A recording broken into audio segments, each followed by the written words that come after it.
Welcome to Massive Beers. My name is Matt. We do beer stuff here. Take two on this brewery. We'll talk about it. Eredità Brewing. This is their Joy number one. Citra, Nelson Sauvin, and Simcoe hopped. 6.7%. What I assume is a hazy IPA. 12% Beer Project Brewery. For those that don't know, 12% Beer Project is basically just a huge brewery that allows people to come in and make their beers at. And that's what Eredità, hopefully I'm saying that right, does. Second review I'm doing of theirs. The first one, beer was quite oxidized. Like extremely oxidized. I never posted it just because I was like, new brewery. First beer's oxidized. I went on a little tangent, used it as a learning thing about how, like, new breweries, got to give them a chance, even if you get something oxidized, what are you going to do? All that fun stuff. If I didn't delete it, because I still might have it in my archives, I just never posted it. I'll post it at the end of this video just to give you an idea. Just because that was the whole point of that video, ended up turning into a learning moment, being like, new breweries trying to can stuff, first time you have it, it's oxidized, something's off. Don't eschew them as, I'm not buying anything from them before. It's so hard to make beer, and it's so hard not knowing who's handling your beer, how it's getting transported, what's going on. In the meantime, it might not be their fault. So we're doing a little redemption tour here. And, talking about a 3-hopped, 6.5% hazy. Does not suck, at least for me. I don't know why I grabbed my Spaten glass. We're off to a much better start on this one, I'll put it that way. I don't know why I grabbed this big ass Spaten glass, but we're drinking out of it, so there you go. Label-wise, I love minimalism. It really does, super something simple. There's something about the design irks me. I don't know what it is. I think it's a combination of font choice, which looks like Futura or Avenir, which I use a lot at work. But anyway, in combination with the logo, I don't know. I like minimalism. This just comes off a little bit different for me. Here I am, just pooping on stuff because I'm that guy. But that looks quite nice. I mean, the other one was quite a bit darker. This has that nice kind of light,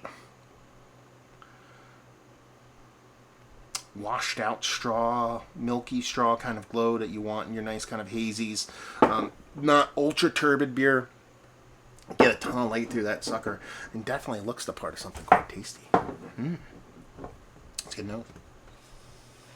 Yeah, it's nice. Citrus. All the citrus, like multiple levels, everything, from just base orange to kumquat to pineapple to grapefruit to even you can throw me a lemon lime in there. I mean, it's running the gamut of citrus.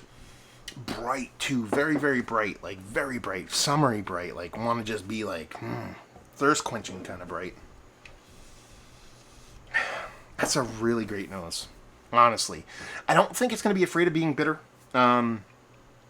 Just based off of what I get off in the nose, but it just has this beautiful, just multiple levels of citrus, and you can tell me there's tropical fruit, you can tell me there's all kinds of stone fruits and yada yada yada going on here, but it really on the nose is just all different levels of all different variants of different kind of citrus, a beautiful medley with this really nice sweetness that comes off slightly confectionery, a la slight dose of lactose, heavy oat addition, kind of shaved edge sweetness kind of thing going on.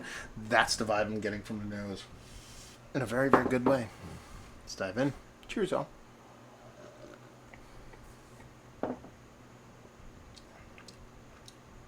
That's tasty. That's very tasty. It pulls a cold trick off with mouthfeel, and then has a full, just sort of lush, kind of nice, soft mouthfeel to it, but then finishes quick and is really drinkable. So it's like one of those cool hazies that it gives you the experience of the mouthfeel, but moves out of the way, towards the end to just be something that is not lager level drinkable, but gives you something that's very, very drinkable. There's a bitter in here. Generic grain, bistrouille, hoppy generic, if I'm going to go in any direction. It's much, much smaller than the fruit portion of the show, but it's not much, much shorter or much, much less than the sweet portion of the show. So there's a sweetness here, but it doesn't even close to overly sweet, which I dig. I think that actually adds to the level of sweetness, because when you get that kind of cleaner, quicker finish on it, in combination with that bittering kind of beating around in there, I think that just ends up being a much more drinkable beer. I dig that. The fruit portion of the show here, it's an under-ripened, all the orange Arbelon, or all the citrus Arbelon us. Again, now, drinking it, you can get a little bit more. A little bit of this over here, a little bit of that over there, but it's very much kind of citrus-driven for me. If anything, and I don't say this a lot, if anything, that Nelson Sauvin's coming through, and I'm getting more kind of vinous, kind of white grapiness. If I'm going to go any fruit outside of the citrus realm, that's probably it, which is kind of cool. Actually, not kind of cool. It actually is cool. It's a very tasty beer, honestly, and I'm very, very glad it's tasty. Again, soapboxy stuff at the beginning, talking about, reviewed the first one. It was very, very oxidized. It wasn't overly old, but it was like, this is kind of the whole spiel that I put into that video, and I hope I still have a copy of it so I could post it. Is that, this is why.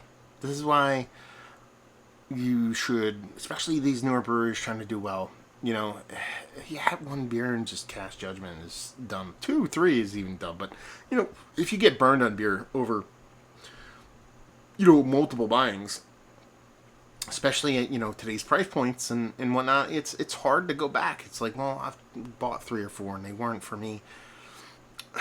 Not even weren't for me, because that's a different discussion, because of, you buy 4 hazy IPAs and you don't like hazy IPAs, that's your problem. You bought 4 hazy IPAs. More, I'm talking about more like, oxidation, off flavor, stuff like that. If it's a repeat offender, obviously there, but I'm really glad I picked this up, and I'm really glad I reviewed it, and I'm really glad it is this freaking tasty, because 6.5%, probably drinks a little bit lower than that, probably in that mid-5s. It's very much on Sneak Spots, Carton Bodie, kind of, was it Hidden Grove from Schenker? It's kind of that level of impact, but the ABV is just slightly bigger. I'm not going to get, all hot and bothered over that, but it's a really tasty beer from a brewery that I don't know much about, and now having this, enjoying it the way I am, I'll keep my eye out for more. Date on this, I didn't talk about this. This is 8/7, 23. Today is the 26th, so it's 19 days old. And honestly, as far as where am I going to place this? Is it one of the better IPAs I've had? Yes. Is Mount Rushmore status? Probably not. On the outside looking in, but very much towards the top. It's the cool combination. I keep kind of thinking, because that Simcoe, I think, is driving this kind of bitterness in here more than anything. Maybe bring a little melon characteristics, but it's really the Citra and all the citrus belong to us, in combination with Nelson Sauvin bringing that slight kind of white grapey thing. I don't get that combination all that much, so I'm appreciative when I do get it, and it's done really well here. And a beer that's not overly sweet by any stretch of the imagination, and is balanced really well. And like I said, that cool trick that you can pull off that breweries pull off from time to time, where you get a nice luscish mouthfeel, but finishes clean and quick, and a bit more drinkable than most. I always appreciate that. Good stuff. Not too shabby. So yeah, like I said, not Mount Rushmore for me, but towards the top. Value availability, I actually think I paid a decent price for this. I want to say $14.99 was the price on the shelf.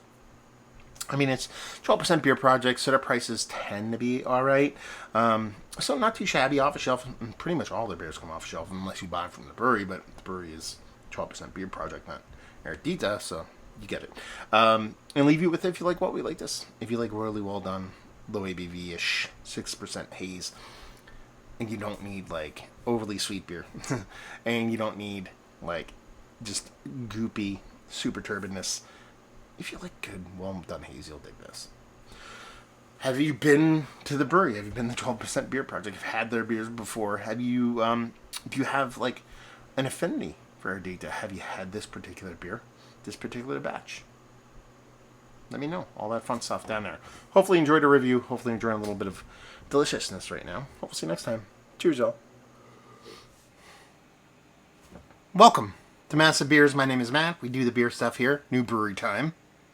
That doesn't suck. Eredità. I think I'm pronouncing that right. Yeah, this is their Pragmatism Citra Pale Ale. I've heard of Eredità. I've seen their beers. I haven't picked anything up yet until now. There's a local shop by me. Where is this made? I'm curious. Okay, it's 12% Beer Project. Makes sense. I went to a place to pick up a different 12% Beer Project beer that I was looking for, and this was there. I saw this stuff at that place previously, but it was not several months old, but it was older than I wanted to be, and the price is weird, and I was like, yeah, I'm not going to pick it up. Well, I went there today to pick up that other beer. I saw this on the shelf. This be, 2 weeks old, essentially, and it was priced really nice. Citra Pale Ale, right up my alley. So we're going to dive into it. Eredità, which I believe means inheritance. Pragmatism Pale Ale, Citra. Pragmatism, a character trait of individuals focused on facts and action, is also the name chosen for our single hop pale ale series. Okay, this is installment features Citra hops from the Pacific Northwest. So I guess they do, Pragmatism Rawaka and Pragmatism Citra. So I'm glad I got the citrus one. Eredità is an Italian translation for the word legacy. Okay, kind of makes sense. That was a little close. Coming from the Italian-American family, honoring our heritage is much about the past as is the future. Eredità is an actualization of the teachings instilled within us through our life experiences, self-cultivation, and most importantly, the values bestowed upon us by our family and friends. Embrace the past, transform the future. Papello. 5.1% alcohol by volume. I equally dig this label, and there's something about it irks me a little bit. Like, you know me. You give me a relatively basic label, simple. Minimalist is probably a better word to go for there. Minimal label design, little kind of goldish, kind of reflective on black. I'm usually a huge fan. I don't know what it is. There's something about it is just a little bit off graphically. It kind of feels like it came from Fiverr a little bit, so that would be my thing. But usually I'm on board. So something aesthetically about it is just, I don't know. Can't talk about it. So worst case scenario, the beer is delicious. Let me move this thing down a little bit. It should be down there a little bit. Yeah, let's not talk about that all that much, because I'm not gonna lie to you. Kind of looks a little oxidized to me. It has this kind of hazy glow to it. If I bring it up there, you're like, oh yeah, that's turbidness. But if that's probably more, if what I'm seeing color accuracy wise is what you're all seeing while I look at my camera here, that's closer to what it actually looks like in real life. So it has that kind of vibrant, bright kind of orange to it, but it's a bit washed out. There's a touch of brown to it. So take that for what it is. We'll see what happens when we get into the beer. Just off white head. Let's get a nose.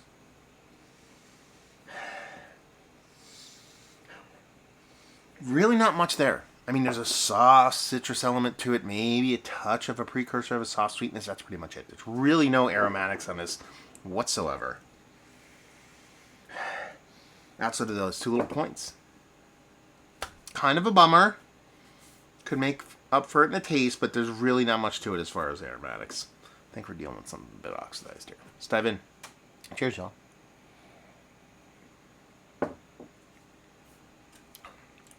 Yeah. You can kind of taste what was there at one point.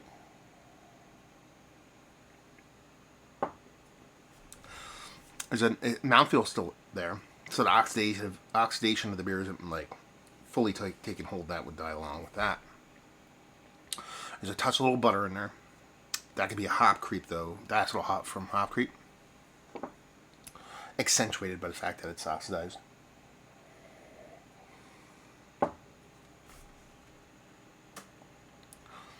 There's a bitterness here.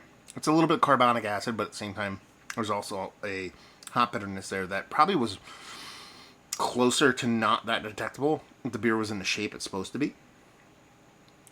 And probably like, instead of butter, I'd probably go more butterscotch on it.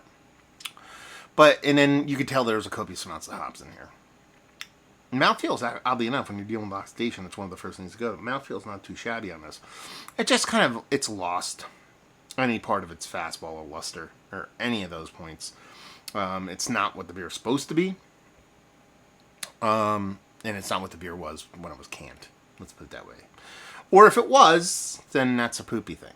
And that's where we have the conversation now. So the beer review, us talking about the beer if we like it or not, that's out the window now. So this would be the second time I've gotten a kind of an off beer from a relatively new brewery as of late. And I think the same idea, the same premise that I talked about in that previous review is true. Which is, these things are going to happen from time to time. They can happen with the best of breweries. But newer brewers, newer breweries, even at facilities that are quite quality controlled, like 12% Beer Project, these things can happen.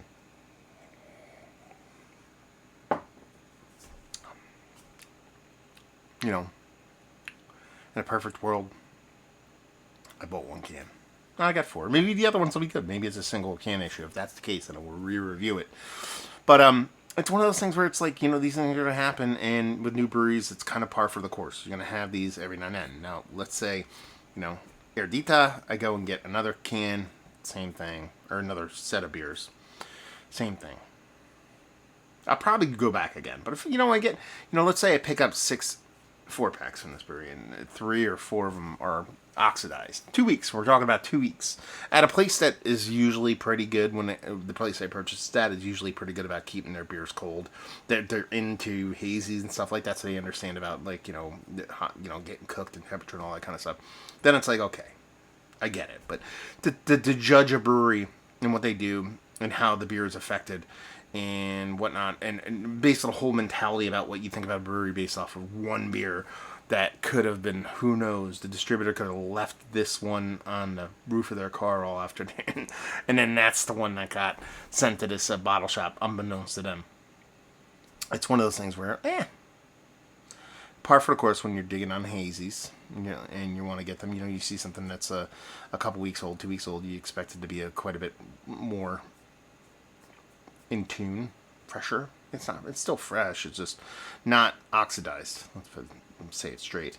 But grand scheme of things, I'll go back. I'll grab something else from these guys, gals, wherever they may be, or whatever they want to be, they, them, anything in between, and judge them more on this. So we'll post this because it's, you know, it's like a journal. I'm keeping tabs, but I wouldn't judge this place or this brewery and what they produce based off of this one thing. It's more of, ish happens. Let's go back, do it again. We meet the same results, then we'll have that conversation about, you know, sometimes it's best to let breweries either go or let them wait if they tend to produce beers like this on the off time. But we can't make that call yet. We just have to get some more and see where we land. So there you go. Not going to say anything else beyond that. Hopefully, guys. Oh, Eredità. Let's cut to that. We'll cut it past the whole do we like it or not. Have you had their beers? Have you had them? Have you dug them? Are they good for you? Have you had the similar issues? Have you had this particular beer, the Citra version of Pragmatism, and was it oxidized for you? Did you have it fresh? Did you have it with a month or so or a couple weeks on it? All that fun stuff. We want to know about all those things. All that fun stuff down there. So there you go. Review in a box. Hopefully enjoyed. Hopefully enjoying fresh beer right now. Hope to see you next time. Cheers, y'all.